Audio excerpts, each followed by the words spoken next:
This is a story from 3,000 years ago, a time when humans lived in forests. There were no clothes to wear and no houses to live in. People covered their bodies with animal skins and survived by hunting animals for food. This story is about one such man, a wild human who went into the forest with a wooden weapon in his hand to hunt.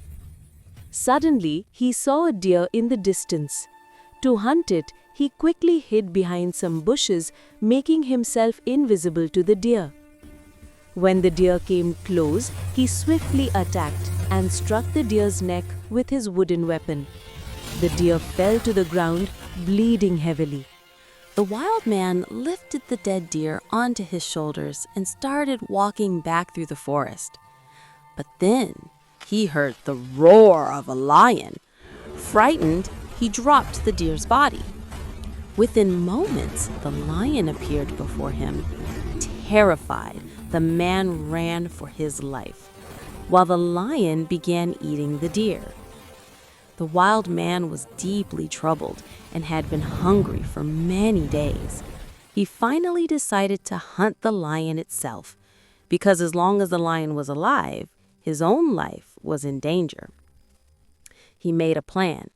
He found a thick piece of wood and crafted sharp wooden spikes on one end.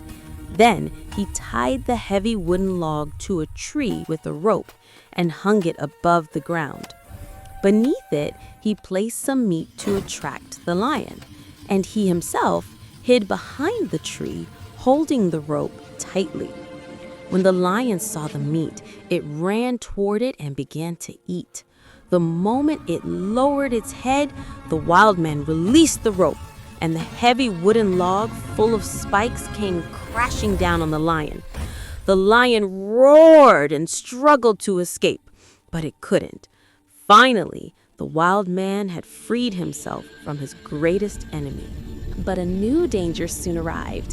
While the wild man was enjoying the lion's meat, a group of hyenas appeared.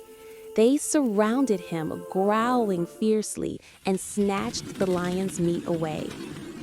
This time, the wild man decided to hunt the hyenas. He took a large stone and began digging a deep pit in the ground. When the pit was ready, he covered it with tree leaves and branches, making it look natural. Near the pit, he placed the remains of a dead animal and then climbed up a nearby tree to hide. When the hyenas saw the dead animal, they rushed toward it. As they came closer, the ground beneath them gave way, and they all fell into the pit. The wild man laughed in victory and felt safe once again. Days passed, and the wild man continued to live carefully in the deep jungle, but his hunger soon returned. One morning, while searching for food, a wild boar appeared from the thick bushes, large, fierce, and snorting angrily. The wild man froze for a moment. Then, with quick instinct, he turned and began to run. The boar roared and charged after him, crushing dry leaves beneath its hooves. But the hunter had a plan.